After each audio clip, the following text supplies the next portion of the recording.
What's up, guys? Yeah. So, I don't even know how I'm gonna do this video. So typically, what I do when I watch these events live is that I give it a day. I give it a day so that I can mull over the things that I've heard, because it's very different to hear something immediately and then react to it, and then you spend time thinking about what was said, mulling over it, and then articulating or saying what you have to say after the fact. Like the whole 24 hours gives you time to actually think about what it is you want to say concerning the matter.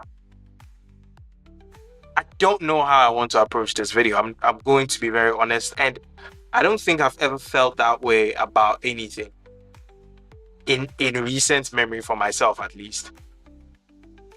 I And if you're wondering what I'm talking about, you saw the title of the video. This video is going to be my reaction on my thoughts to Bawumia's Meet the Press that happened on, I think, Sunday. I think that was yesterday. Yeah. And I watched it live. Funny thing is that I watched it live. Then immediately after it was done, I recorded my video about my thoughts on the NDC's manifesto. So I've given myself some time to mull things over. But okay, it doesn't help the way things turned out the morning after this. This Today is Monday morning, this Monday morning. And some of the narratives, like people, I don't know if it was a communications person from the NPP saying that we should not take things that were said out of context. And there's a lot. I didn't want this video to be long. Oh God, the Meet the Press thing was a bit long. So, you know what? Let's just do this. Typically, I would use the snapshots, but I think I would just watch clips. I'll just watch clips or something. I don't know. I legit don't know, because like I said, we don't want to take them out of context, and that's fair. But I'll start with the snapshots. It simplifies everything. So I'm using GH1 again today. So let's begin. Okay, let's begin. The NPP views the media as an important ally key to the democratic process. Fair.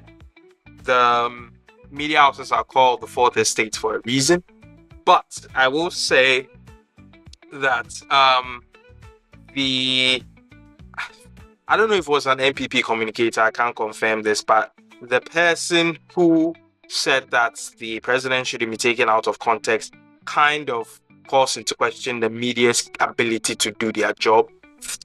But to also be fair, the media tends to sensationalize the the taglines to get people to read or to garner some interest. I'll tell a story. I remember a couple of years ago, my very good friend and colleague of mine, we went for the meeting about drones, UAVs, that was done by the Ghana airport authorities, I believe. I've forgotten the technical terms of these people. This happened years ago, and we were there. We were there for the full meeting, and it was crazy. The next morning, when we saw the taglines in the papers, we were like, yo, nobody said this.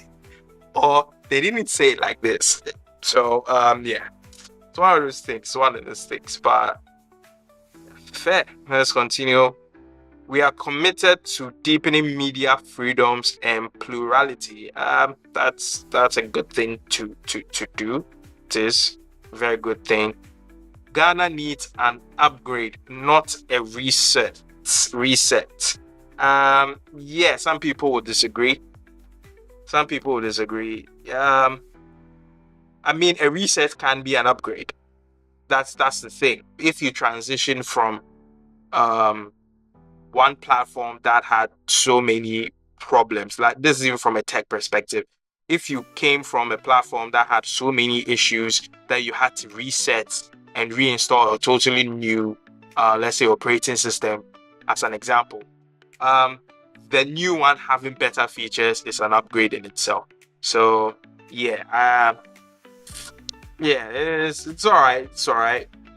We will pass and fully implement the broadcasting bill to further safeguard media freedoms. Yes, it's really important for media houses to be able to say anything within reason.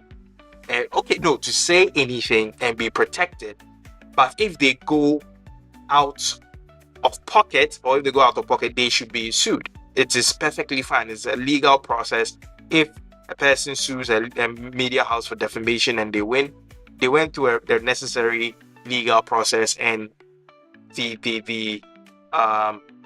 person prosecuting or the person suing winning means that, okay, you are out of pocket. So I feel like it is important that we allow the media to say what they have to say, but they should also know that, if you say something that's crazy and someone doesn't like that, and from a legal perspective it's finicky, you could be called to take responsibility for what you said. I represent the future. Okay. Sure. Not a single drop of Ghanaian blood should be shed for power. This is very true. Very, very, very true. We don't all have short memories. President Mahama left us an abysmal record in 2016. You see, this is what I'm always saying posterity talks about. At the time when Mahama was taken out of power, many people felt like this was the worst experience we'd ever had. Today, people feel like things are far worse now than they were then. So, if you say people don't have short memories, keep in mind that your current government is a more recent memory than a government that was around 8 years ago. And why are we still talking about well, he's contesting against them, so it makes sense that he would. I'm not saying this in a bad way, but he needs to discredit them. For them to be a less attractive offering for people. When you juxtapose the NDC's record with what we have done, it's like night and day. The question is, who is night, who is day? I know who you believe is night and day. But you see, this is one of the things I wish media houses did more. When we have conversations about a country, let's stop bringing the NDCs and the MPP people to come and talk. Let's stop that. Let's have analysts. GH1, I will give them this. GH1 had this analyst on during the NDC, the NDC manifesto thing, and that was really cool. He said some pretty cool stuff. I had to shout out that. I didn't say that in the video. So this statement that he's made, we should have a whole discussion about the truth about this. We need economic analysts, legal analysts, all kinds of analysts to come together, put together a whole show. Like, we need to discuss this and go into the nitty-gritties. That's what the media house is for. And he says he's pro-media, so I think he will allow you guys to do that. Not saying that he won't allow you guys, but yeah, if you get what I mean. But yeah. And next we have no banking depositor lost even one seat.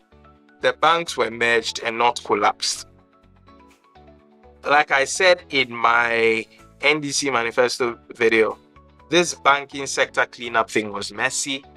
Personally, I do not have all the necessary information to discuss it, so I'm not gonna touch it. I'm not. Next, when we came into office, there were only 3 AstroTurfs in the whole of Ghana. Today, we have over 150. Like, why are AstroTurfs such a big campaign? I don't get it. Why is an Astro? If anybody's out there, please let me understand. Why is an AstroTurf something a presidential candidate can say is an achievement?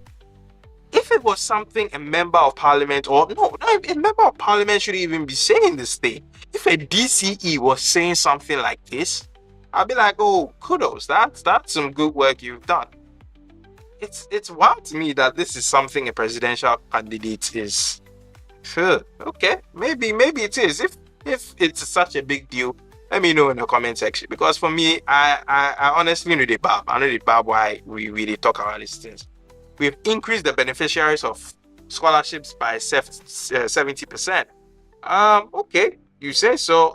Recently we saw some group of people who had received scholarships that were about to be kicked out from their homes and stuff like that. So I mean, if you've increased the number of beneficiaries, that's cool. But I think we shouldn't even be letting these things happen. I don't know if they've been sorted out. We've not come to hear anything from them, as far as I know, that they've been sorted out. But yeah, I don't think we should be allowing it to happen in the first place. If you are going to increase your pool of scholarship recipients and then you're not going to be able to take care of them in a timely fashion, then what's the point? Yeah. We've tripled the capitation grants from 5 cedi to 15 cedis.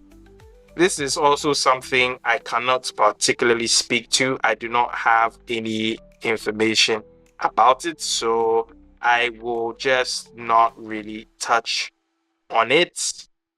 We've kept the lights on broadly in the last 8 years.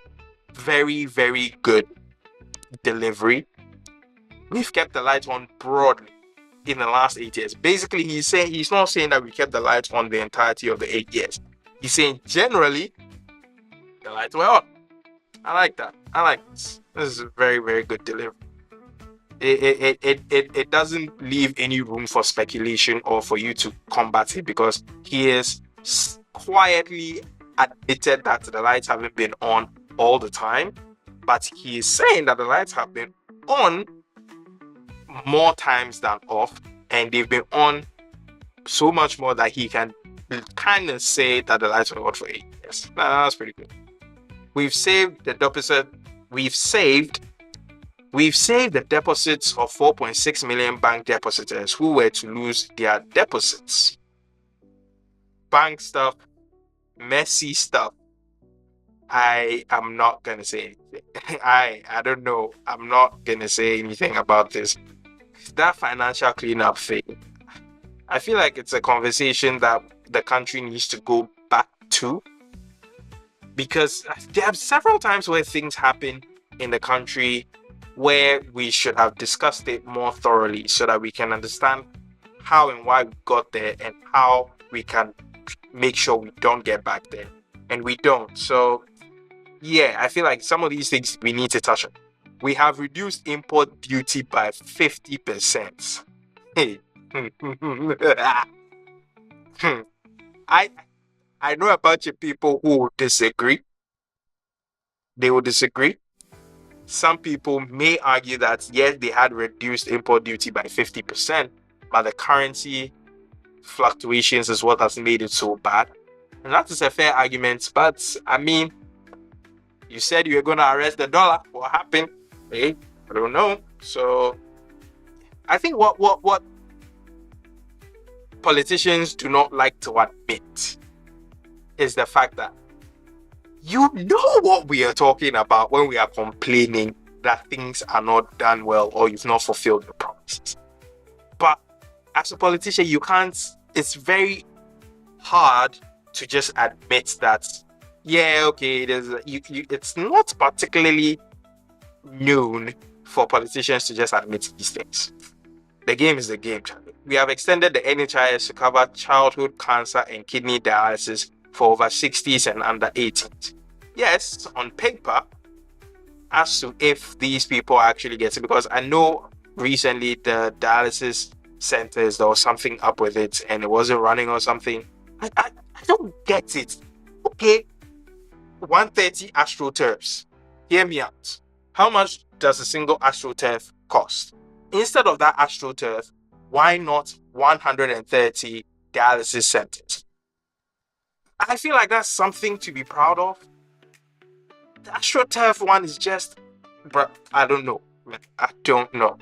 I have no idea, because, well, like I said, maybe an AstroTurf is more important than I give it credit for. If it is, please let me know. The NHS has now been extended to cover sickle cell patients. That's great. If for some of you who didn't know, Sickle cell is I don't want, for lack of a better term, it's a genetic mutation that was meant, I think, to combat malaria because of the sickle shape of the red blood cell made it um, less amenable to plasmodium activities, but it also came with its drawbacks and stuff like that. And it was just a regular. So if you realize, sickle cell people are typically found in areas where there are mosquitoes, so Africa and in Asia. That's typically where you get it. That's just a little by the way. We've built more public libraries than any other government. Former President Mahama built only 3. We built 54. Where are they? I remember when I was young, I used to go to there was this big library. I don't know if it still exists. There was this library that was right opposite the Kwame Nkrumah Mausoleum. I used to go there on the weekends, and then we stopped going there. I've forgotten why. I was a kid, so I wouldn't really know. But okay, 54 libraries. Where they at? I haven't seen them. Doesn't mean that they don't exist, but I haven't seen. Remember when chalk was a problem under our former president? Today, our students have tablets. Do they have tablets? Do they? Guys, hear me out. Do they? This is simple. I'm not trying to take a dig at anybody or anything. Do they? Because it's one of these things where politicians start, or they say they are going to do something, and then they say it's like it's already been done. So since I've kind of started, or I've mentioned I'm going to start, let's put it under the accomplished stuff. Bye. We have outperformed the government of former President Mahama in virtually every sector of the economy.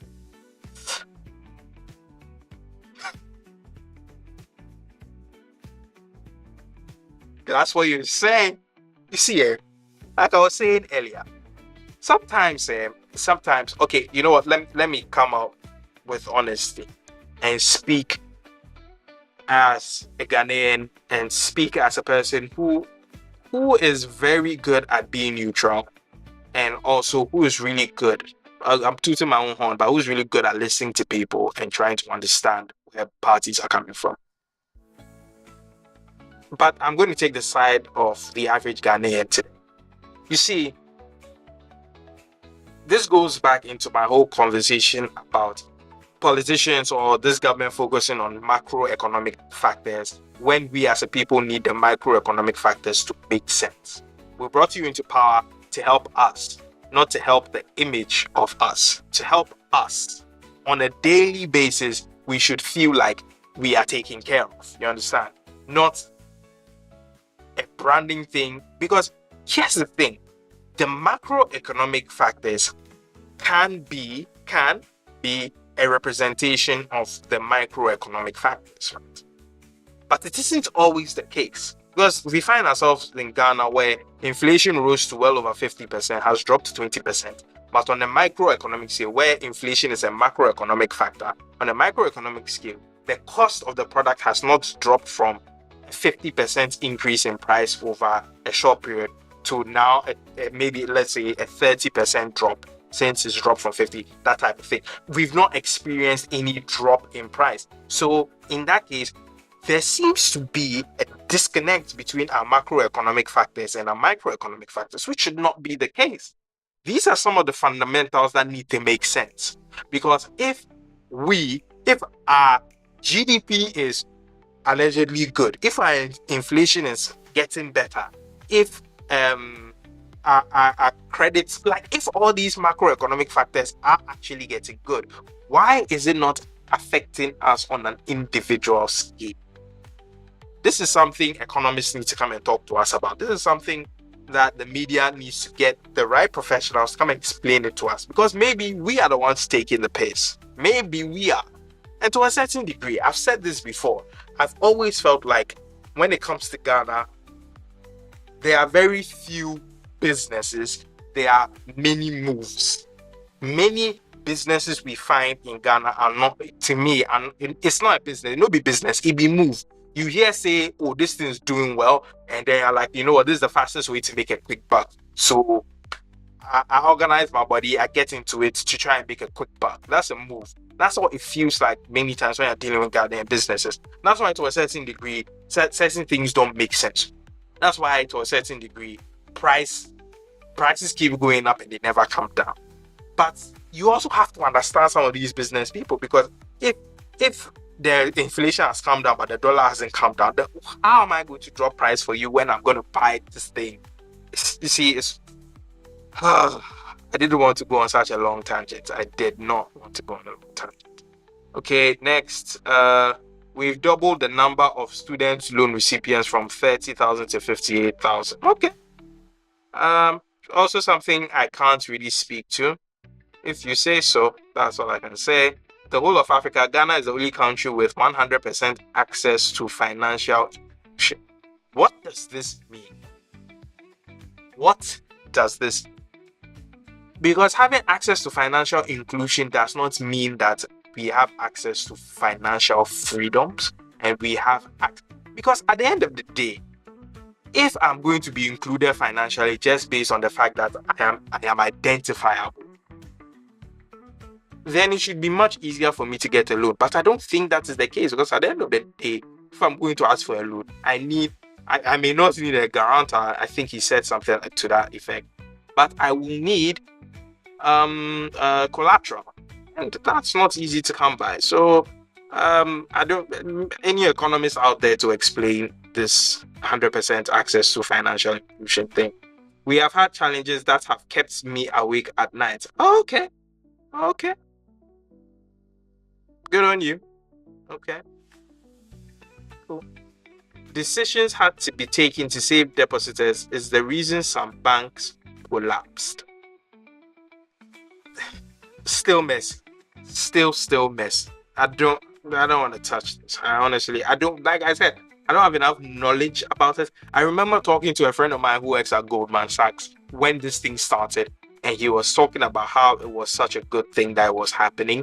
And then this year, I think when we heard the alleged money that these financial institutions were going to lose or something, and then how much it cost to clean up, and he was like, okay, now that doesn't make any sense. Charlie, Denton, Ghana is now the largest medical drone delivery service in the whole world. Like I said before, I dabble in drone stuff. I don't know. I don't want to sound like a hater, but like, I don't know how this matters. How many of these medical drops are actually being done? We need investigation, not investigation like from a negative point of view, but we need to look into this. I've seen videos and clips of forgotten the name, of zipline and stuff like that. But how much are we spending on this, and what is the effect? Is it that potent? Like, is it that dope? Charlie, I don't know. He, President Mahama, either doesn't read or he doesn't understand the data. Okay. It's a nice shot, though. I don't think the former President Mahama can lecture us on economic management. His record will not allow him. You see, these are the things, man. Coming back as a Ghanaian, yeah. For the average person, okay, now you say you're an economic whisker. Cool. You said that when the fundamentals are flawed, the exchange rates will explode. I think one of your communicators came to tell us that you guys are now working on the fundamentals. What are these fundamentals? That's one of the very first questions anybody should have asked this man. Nobody did. Both the communicator and His Excellency Bawumia, we should have asked them what these fundamentals are. Back then, we should have asked him back then, so that when he says it now, no goalpost to be shifted, you understand? But we did it. So now, we did where we did. He's saying that Some of these fundamentals are the identity things, the address systems. Okay, if you say so, cool. I don't believe it, but if you say so, that's fine. Now, for the average person, you come, you say these things, you tell me that you've arrested the dollar, you tell me all kinds of things, you tell me that at 4 cedi, this is the worst economic management, blah, blah, blah. And now, today, it's 16 cedis. Today, it's a 16 cedis. And I don't want to hear any of that paltry basic school math about, oh, if it moved from $1 to, if we move from $1 to, if we move from $1 to 1 cedi to $1 to 4 cedi, it's a 400% jump. So if it has moved from 4 cedi, I don't want to hear any of that. I don't. Let us be educated. Let us not, in the quest to relay our ideas and our arguments. Let's not try. Let's not insult one another. It's intelligence. Let's not do that, please. And this is not to come at anybody, but let's not do that. For the average person, if you were telling me that back then my buying power was poor, the people in charge should apologize, all kinds of stuff, and then you say you are going to make everything better, and to this day my buying power is worse, then suffice it to say that people would call you a liar. Because, yeah, you can say that all the macroeconomic, it goes back to these things. You can have all the great hits of macroeconomic factors, but if they are not reflected in the microeconomic factors, then it comes off as, what's going on here? You get me? So, yeah, you can say this, but for the average person, we the non-economists, the way we watch them, you are kind of not looking as good. You are kind of worse, but that's just how it is. Next is 34,000 NAPO members have exited into permanent jobs. Okay. These numbers, like we are just mentioning numbers, Charlie, but the proof is in the pudding, right? If I do everything now, what will I do when I come into office? Now, this particular statement is what stirred a lot. That stirred a lot of buzz and kind of made doing this video very weird for me. Like, with how long this video is becoming, I'm probably not going to do a lot of editing. I may not put the images there but basically, he isn't wrong. But I don't think this was the time to joke about something like this. I don't think so. I think it was a poor tasting joke. I'm sorry, but this was not the right time to joke about something like this. I say this in a sense that I feel like he could have said that, oh, there may not be enough time to execute that particular policy because the budget has been assigned, all these things have been done and approved, blah, blah, blah. So there's no wiggle room for this new. That's why it's a policy for when I am in power, because that way there will be a transition in power, but it's pretty much the same, for the lack of a better term, the same government in power. So that way, it's something that I'm bringing up because I see it as a problem and all. But saying if I do everything and then laughing after it, I can understand why people are vexed. I know what you were trying to say, in the sense that you can never finish, so especially where we are as a country now, we can never finish solving all our problems. We can't. We will continue having problems till till, like he said, till the fundamentals are right. But yeah, that was just that's a poor tasting joke. Sorry. We will publish all the beneficiaries of scholarships so that everybody knows who is being sponsored. This matter. If you watch my manifesto video, I said I was going to say something. I still don't know if I should say it. I have said it on Geek Squad before. I've said this story on Geek Squad. So If you know, Geek Squad is this show on Joy FM. I used to be a frequent pundit on the show, and I talked about something that had to do with the scholarship secretariat. I shared a story that had to do with scholarship secretariat some time back. But okay, yeah, I mean, at the end of the day, if everything is an open book, it makes it more believable. In relation to National Cathedral, I believe we should have an engagement with churches and stakeholders to see how best to get the funding to complete it.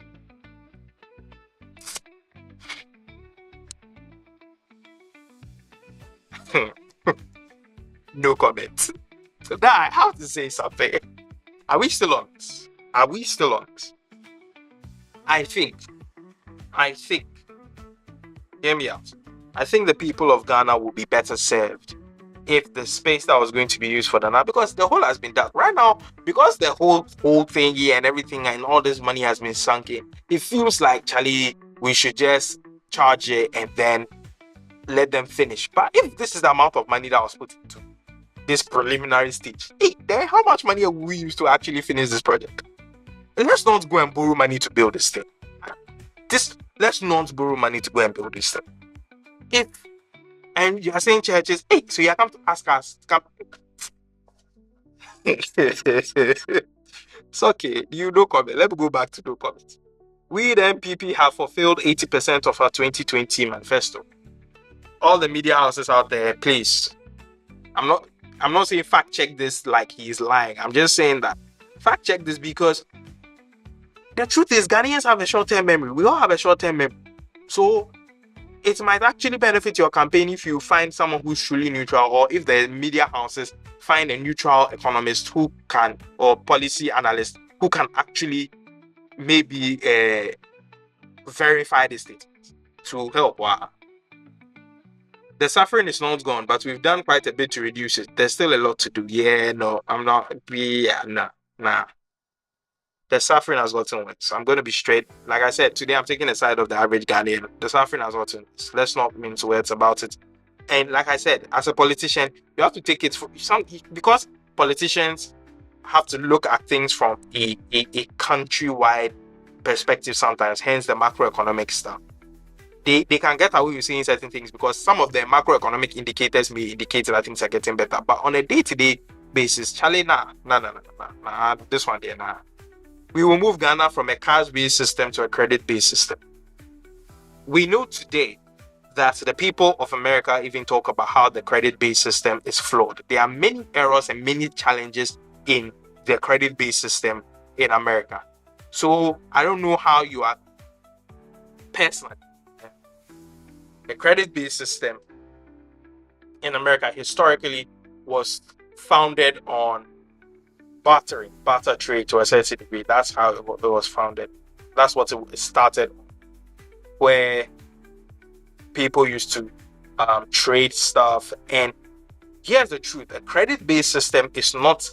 This is what I believe. A credit-based system is not founded on the existence of a digital address system or the existence of an identity system. No, a credit-based system is founded on trust, the societal trust. The question now is, I have asked this on Twitter before, and I'll ask any of you watching today. Would you trust someone with your money today? Like for lack of better, like a stranger, would you trust? Like, there's no trust in our financial system. That's just it. There's no trust. So yeah, I'm not saying that it's impossible, but I think we need to develop more trust. We need to develop more. There are certain habits in the country needs to develop. Then we can actually have this conversation and then institute a credit-based system. Let's not jump the gun and say that we are going to see. This goes back. See, this is one of my staunchest. How do I phrase this? It's one of the things I go by and I'm not willing to negotiate. I 100% do not believe in any policy, any social intervention policy, because that's what the credit-based system is. It's a social intervention policy. No matter how you look at it, it is for the betterment, because the idea is that if you can credit reliably, you can get more things done and then pay back. So it's a social intervention program. Any social intervention program that is part of a manifesto, I will never take it at face value, because I staunchly believe that the necessary due diligence will not be taken to properly execute, which is one of the reasons why I was 100 and still am today 100% against the free SHS, because I feel like, because it was literally a campaign tagline, it wasn't even just a manifesto byline, it was a tagline. It wasn't thoroughly investigated, researched, and then, because it's being a tagline means that everybody is waiting for you to actually do it. So the necessary due diligence, if it was going to take even 8 years for you to do it, you can't say you take 8 years to do something you was your part of your campaign slogan. You understand? So I'm not on this. Bank of Ghana, under the gold purchase program, has been able to buy $5 billion of gold. From where? $5 billion. How much is a kilo of gold?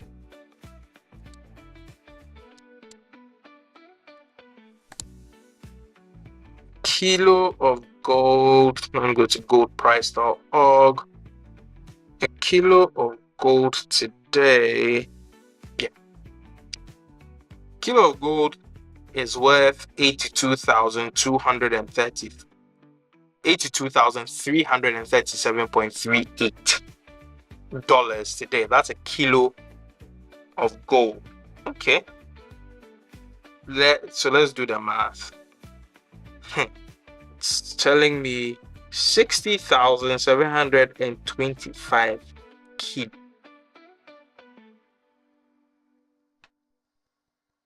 Hey, maybe I'm doing the math wrong. Nah. I gotta do 75.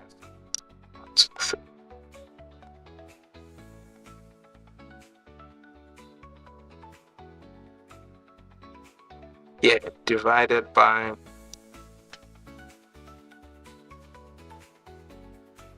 82,337.3.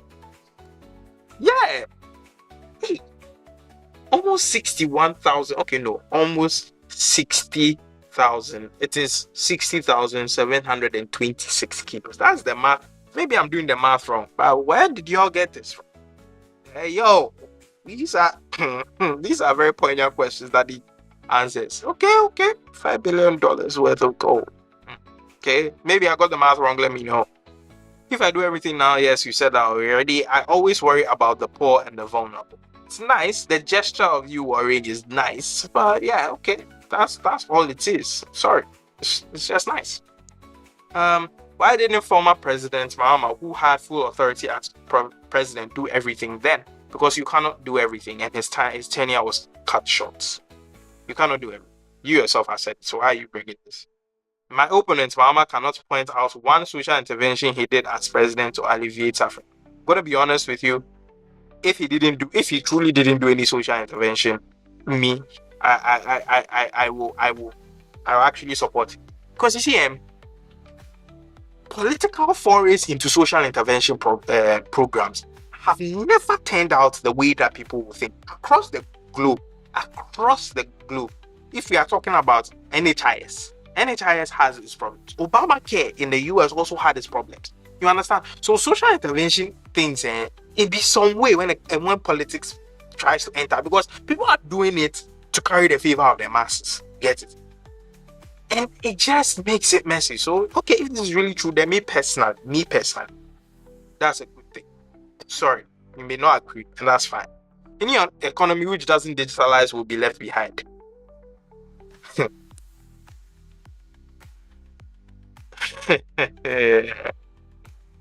I don't know if this is true. Any economy which doesn't digitalize will be left behind. I have been thinking about this particular statement for days. And to this day, I don't have a concrete response to this, whether I'm for or against it. Let's move. I have a solid record of accomplishments as vice president. You see, this thing goes back to what I was saying about the narrative around Dr. Mahmoud Bawumia. Okay, what are these accomplishments? You mentioned some of them. But there are certain times where you don't want to take credit for your accomplishments and times where you want to take, like, what's going on? What is here? What's going on?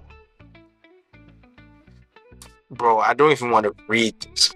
Whatever happens in December, you, Dr. Bawumia, have changed the politics of Ghana and Africa for a long time to come. God bless you, Paul Adom Otri. Number one glazer. This man be glazing the MPP so much, man. Like, I can't even take anything you say seriously. I'm sorry. You are a renowned journalist and everything, but hey, yo, nah, I ain't with it. Like, I can't even take you seriously. Any bill that prevents government officials from buying state assets is very much in the right direction. Okay. MPP flag bearer Dr. Maung to begin his now. So I guess that's pretty much it. There isn't enough time to dive into the video, so maybe I may do a separate video or I may just charge it. But at the end of the day, the press thingy, I don't know. What I'm noticing about the manifestos and all the stuff that's being said by both parties, they seem to both be towing around the same lines. And for me, that's kind of a good thing, which means that the two of you being opponents, the two opponents seem to identify the same kind of or similar issues as the problem the country is facing, right? I mean, you can argue that, oh, you the one in power, need to do better, blah, blah, blah. All those things, all those semantics, cool.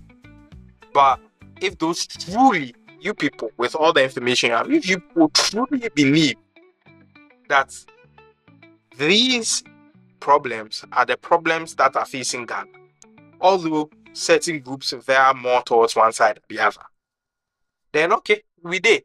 Right now, as a people, we have to decide who we trust, and that's not good. So, very sad that this is a very long video with many pauses in there, and I'm honestly too tired to do any proper editing. So I'll just put this out there and jump in the comment section. Let me know what you guys think. And this video, it's kind of a conversation, so just play it in your office with your friends and stuff. I would love for the views to go up, but it's the dialogue that's more important to me. Like, we actually have to talk about these things. Many people are jaded. Many people are apathetic about what's happening to the country. But at the end of the day, me personally, I do this because of it's curious breaking down these things from my perspective, and then from the perspective of things I've heard from many people that I speak to. So play this in your office, talk, you and your colleagues, everywhere where you work and stuff. Play this, talk about it, tweet at me, talk in the YouTube comment section, everything. Let's talk. It's sad that honestly, let me just go back to the time where I didn't care about them. That would be good. Stay blessed, everyone.